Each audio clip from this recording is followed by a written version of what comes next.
السلام عليكم ورحمة الله. بسم الله والحمد لله والصلاة والسلام على أشرف رسول الله وعلى آله وصحبه أجمعين أما بعد. എൻ്റെ ഏറ്റവും സ്നേഹം നിറഞ്ഞ ശ്രോതാക്കളെ, അള്ളാഹു സുബ്ഹാനഹു വ തആല നമ്മെ എല്ലാവരെയും അവന്റെ ജന്നാത്തുൽ ഫിർദൗസിൽ ഒരുമിച്ച് കൂട്ടി അനുഗ്രഹിക്കട്ടെ. പ്രിയപ്പെട്ടവരെ, നമ്മൾ ഇന്ന് ചർച്ച ചെയ്യാൻ പോകുന്നത് ഇസ്രാ മിഅ്റാജുമായി ബന്ധപ്പെട്ടാണ്. ഇന്ന് ബുധനാഴ്ചയാണല്ലോ. ഇന്നത്തെ സൂര്യൻ അസ്തമാനത്തോടുകൂടി ഇസ്രാ മിഅ്റാജിന്റെ രാവിലേക്ക് നാം പ്രവേശിക്കുകയാണ്. നാളെ വ്യാഴാഴ്ച മിഅ്റാജ് നോമ്പാണ്. വലിയ പ്രധാനപ്പെട്ട ശ്രേഷ്ഠമായ നോമ്പാണ്. ഒരുപാട് പ്രതിഫലം അതിനുണ്ട്. ഇൻഷാ അല്ലാഹ് ആ നോമ്പിന്റെ നിയ്യത്തും അതുപോലെ തന്നെ അതിന്റെ മഹത്വവും നമ്മൾ ഈ ദിവസങ്ങളിൽ മിഅ്റാജിന്റെയും ഒക്കെ രാവിൽ നമ്മൾ ചൊല്ലേണ്ട ദിക്റുകളൊക്കെ ഇൻഷാ അല്ലാഹ് ഈ വീഡിയോയിൽ ചർച്ച ചെയ്യും. അതുപോലെ തന്നെ ഇസ്രാ മിഅ്റാജിന്റെ ഒരു ലഘുചരിത്രവും നമുക്ക് നോക്കാം. അള്ളാഹു തൗഫീഖ് നൽകി അനുഗ്രഹിക്കട്ടെ. ഹബീബായ റസൂലുള്ളാഹി സ്വല്ലല്ലാഹു അലൈഹി വസല്ലമ തങ്ങളുടെ ജീവിതത്തിൽ അതിപ്രധാനപ്പെട്ട സംഭവ വികാസങ്ങളാണ് ഇസ്രാ മിഅ്റാജ് എന്ന് പറയുന്നത്. ഹബീബായ തങ്ങളുടെ ജീവിതത്തിൽ ആലംബവും അവലംബവുമായിരുന്ന മഹദിയായ ഖദീജ ബീവി റളിയല്ലാഹു അൻഹ, അതുപോലെ തന്നെ അബൂ ത്വാലിബ് എന്നീ രണ്ടുപേരുടെ മരണം ഹബീബായ തങ്ങൾക്ക് വലിയ പ്രയാസവും വലിയ ദുഃഖവും സമ്മാനിക്കുകയാണ്. അങ്ങനെ ഹബീബായ തങ്ങളെ സന്തോഷിപ്പിക്കുക എന്ന ലക്ഷ്യത്തോടുകൂടി അള്ളാഹു തന്റെ അടുക്കിലേക്ക് കൊണ്ടുപോയ സംഭവ വികാസങ്ങൾ, അതിനോടനുബന്ധിച്ചുണ്ടായ സംഭവങ്ങൾക്കാണ് ഇസ്രാ മിഅ്റാജ് എന്ന് പറയുന്നത്. മഹാനായ മുഖറബുൽ അംലാഖ് മലക്ക് ജിബ്രീൽ അലൈഹി സ്വലാത്തു വസ്സലാം ഹബീബായ റസൂലുള്ളാഹി സ്വല്ലല്ലാഹു അലൈഹി വസല്ലമ തങ്ങളുടെ അടുക്കലേക്ക് കടന്നു വരുന്നുണ്ട്. എന്നിട്ട് ഹബീബായ തങ്ങളുടെ നെഞ്ച് പിളർത്തിക്കൊണ്ട് അതിൽ നിന്ന് ഹൃദയമെടുത്ത് സുമ്മ ഗസലുഹു മിൻ മാഇ സംസം, സംസം വെള്ളം കൊണ്ട് കഴുകുന്നുണ്ട്. പിന്നെ സുമ്മ ജാഅ ബി തശ്തിം മിന ദഹബിൽ മംലൂഇൻ ഹിക്മതൻ വ ഈമാന, ഹിക്മത്തും ഈമാനും നിറച്ച, തത്വജ്ഞാനും ഈമാനൊക്കെ നിറച്ച ഒരു സ്വർണത്തിന്റെ തളിക കൊണ്ടുവരുന്നുണ്ട്. എന്നിട്ട് അത് ഹൃദയത്തിൽ നിറക്കുകയാണ്. അള്ളാന്റെ അടുക്കലേക്ക് കൊണ്ടുപോകാൻ ഹബീബായ തങ്ങൾ തയ്യാറാക്കുകയാണ്.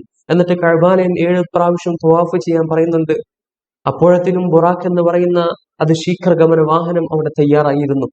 വളരെ പ്രത്യേകതകളുള്ള ബുറാഖ് എന്ന് പറയുന്ന വളരെ ശ്രേഷ്ഠമായ ആ മൃഗം, ആ വാഹനം. എന്നിട്ട് അതിന്റെ പുറത്തേറിക്കൊണ്ട് മസ്ജിദുൽ ഹറാമിൽ നിന്ന് മസ്ജിദുൽ അഖ്സയിലേക്ക് പോയി അവിടെ നിന്നുകൊണ്ട് മുൻകഴിഞ്ഞ എല്ലാ പ്രവാചകന്മാർക്കും ഇമാമായി കൊണ്ട് നിസ്കരിക്കുന്നുണ്ട്. സയ്യിദുൽ അംബിയ, എല്ലാ അംബിയാക്കളുടെയും എല്ലാ പ്രവാചകന്മാരുടെയും നേതാവാണ് ഹബീബായ തങ്ങൾ എന്നതിനുള്ള തെളിവാണത്. അങ്ങനെ അവിടെ ജിബ്രീൽ അലൈഹി സ്വലാത്തു വസ്സലാം ഒരു പാത്രത്തിൽ മദ്യവും ഒരു പാത്രത്തിൽ പാലും കൊണ്ടുവരുന്നുണ്ട്. ഹബീബായ തങ്ങൾ പാലെടുത്ത് കുടിക്കുന്നുണ്ട്. എന്നിട്ട് ഹബീബായ റസൂലുള്ളാഹി സ്വല്ലല്ലാഹു അലൈഹി വസല്ലമ തങ്ങളെയും കൊണ്ട് മുഖറബുൽ അംലാഖ് ജിബ്രീൽ അലൈഹി സ്വലാത്തു വസ്സലാം പോവുകയാണ്. 7 ആകാശങ്ങളും താണ്ടി കടന്നുകൊണ്ട് അള്ളാന്റെ അടുക്കൽ. ഓരോ ആകാശത്തെത്തുമ്പോൾ ഓരോ പ്രവാചകന്മാരെ കണ്ടുമുട്ടുന്നുണ്ട്. അതൊക്കെ വിശാലമായ ചരിത്രമാണ്. നമുക്ക് ഇൻഷാ അല്ലാഹ് പിന്നീട് ഒരു വീഡിയോയിൽ വിശാലമായ ചരിത്രം ചർച്ച ചെയ്യാം. ചരിത്രം മാത്രം അള്ളാഹു നമുക്ക് തൗഫീഖ് നൽകി അനുഗ്രഹിക്കട്ടെ. അങ്ങനെ ഹബീബായ റസൂലുള്ളാഹി സ്വല്ലല്ലാഹു അലൈഹി വസല്ലമ തങ്ങളെ കൊണ്ട് മുഖറബുൽ അംലാഖ് മലക്ക് ജിബ്രീൽ അലൈഹി സ്വലാത്തു വസ്സലാം സിദ്റത്തുൽ മുൻതഹയും കഴിഞ്ഞ് ഹത്താ ലി ബഹരിൻ നൂരി ജിബ്രീലും വഖഫ് ഫീ ശത്തിഹി റുഅബൻ ഫവദ്ദഅ വഹതഫ് ദഅനി തഖദ്ദം യാ ഹബീബി ലാ തഖഫ് അബ്ശിർ തുനാജി റബ്ബകൽ ഖയ്യൂമാ സ്വല്ലു അലൈഹി വസല്ലിമു തസ്ലീമാ. മഹാനായ ഉമർ ഖാദി റളിയല്ലാഹു അൻഹു നല്ല കാവ്യാത്മകമായി ഇതിനെ വിവരിക്കുന്നുണ്ട്. മഹാനവറുകൾ പറഞ്ഞതുപോലെ ബഹ്റുന്നൂറിലെത്തിയപ്പോൾ പ്രകാശസാഗരം, പ്രകാശത്തിന്റെ കടൽ അവിടെ എത്തിയപ്പോൾ ജിബ്രീൽ അലൈഹി സ്വലാത്തു വസ്സലാം പറയുന്നുണ്ട്, നബിയെ ഇനി അങ്ങ് പോകണം നബിയെ. അങ്ങനെ ഹബീബായ തങ്ങൾ അള്ളാന്റെ അടുക്കൽ പോവുകയാണ്. എന്നിട്ട് തിരിച്ചു വരുമ്പോൾ നമുക്ക് 5 വക്ത് നിസ്കാരവും സമ്മാനമായി. ആദ്യം 50 വക്ത് കിട്ടി, പിന്നെ 5 ചുരുക്കിയ ചരിത്രങ്ങളൊക്കെ നിങ്ങൾക്ക് അറിയാവുന്നതാണ്. അതിലേക്ക് നമ്മൾ പ്രവേശിക്കുന്നില്ല. അങ്ങനെ ഹബീബായ തങ്ങൾ 5 വക്ത് നിസ്കാരം നമുക്ക് സമ്മാനമായി കൊണ്ടുവന്ന് നൽകുകയാണ്. അതുകൊണ്ടാണ് അസ്സലാത്തു മിഅ്റാജുൽ മുഅ്മിനീൻ, മുഅ്മിനീങ്ങളുടെ മിഅ്റാജാണ് നിസ്കാരം എന്ന് പറയുന്നത്. നിസ്കാരത്തിൽ അള്ളാഹുമായിട്ട് നമ്മൾ മുനാജാത്ത് നടത്തുകയാണ്. ഹബീബായ തങ്ങൾ മിഅ്റാജിന്റെ രാത്രിയിൽ നമുക്ക് വേണ്ടി കൊണ്ടുവന്നു തന്നതാണ് നിസ്കാരം. അത് കൃത്യമായിട്ട് നാം നിലനിർത്തണം. ഒരിക്കലും നഷ്ടപ്പെടുത്തി കളയാൻ പാടില്ല പ്രിയപ്പെട്ടവരെ. അള്ളാഹു തൗഫീഖ് നൽകി അനുഗ്രഹിക്കട്ടെ. ആ മിഅ്റാജിന്റെ ദിനം ഇൻഷാ അല്ലാഹ് അത് വ്യാഴാഴ്ചയാണ് മിഅ്റാജ് ദിനം. അതിന്റെ രാവ് ബുധനാഴ്ച ഇന്നത്തെ സൂര്യൻ അസ്തമാനത്തോടുകൂടി നമ്മിലേക്ക് കടന്നു വരികയാണ്. ഇന്നത്തെ രാത്രി പ്രധാനമായിട്ട് നാം ചെല്ലേണ്ട ഒരു ദിക്ർ മഹത്തുക്കളായ പണ്ഡിതന്മാർ നമുക്ക് പഠിപ്പിച്ചു നൽകുന്നുണ്ട്. നമ്മൾ പ്രധാനമായിട്ട് വർദ്ധിപ്പിക്കേണ്ട ഒരു ദിക്റുണ്ട്. സുബ്ഹാനല്ലാഹി വൽഹംദുലില്ലാഹി വലാ ഇലാഹ ഇല്ലല്ലാഹു വല്ലാഹു അക്ബർ എന്നുള്ള ഈ ദിക്ർ നമ്മൾ പരമാവധി ചൊല്ലുക. പരമാവധി നമുക്ക് കഴിയുന്ന എത്രയാണോ അത്ര നമ്മൾ ചൊല്ലുക. കൂടുതലായിട്ട് വർദ്ധിപ്പിക്കേണ്ട ദിക്റായിട്ട് മഹത്തുക്കളായ പണ്ഡിതന്മാർ പറയുന്നുണ്ട്. ഹദീസിൽ വാരിദായിട്ട് വന്ന ദിക്റാണ്. സുബ്ഹാനല്ലാഹി വൽഹംദുലില്ലാഹി വലാ ഇലാഹ ഇല്ലല്ലാഹു വല്ലാഹു അക്ബർ എന്നുള്ള ഈ ദിക്ർ ഇൻഷാ അല്ലാഹ് പരമാവധി വർദ്ധിപ്പിക്കുക. അതുപോലെ തന്നെ വ്യാഴാഴ്ച നോമ്പെടുക്കുക. വ്യാഴാഴ്ചത്തെ ഒരു നോമ്പിന് 60 മാസം നോമ്പെടുത്ത പ്രതിഫലമുണ്ടെന്ന് ഹബീബായ റസൂലുള്ളാഹി സ്വല്ലല്ലാഹു അലൈഹി വസല്ലമ തങ്ങൾ പറയുന്നുണ്ട്. മൻ സാമ യൗമ സാബിഅ വൽ ഇശ്രീൻ മിൻ റജബിൻ കുതിബ ലഹു സവാബു സിയാമി 60 ശഹറൻ.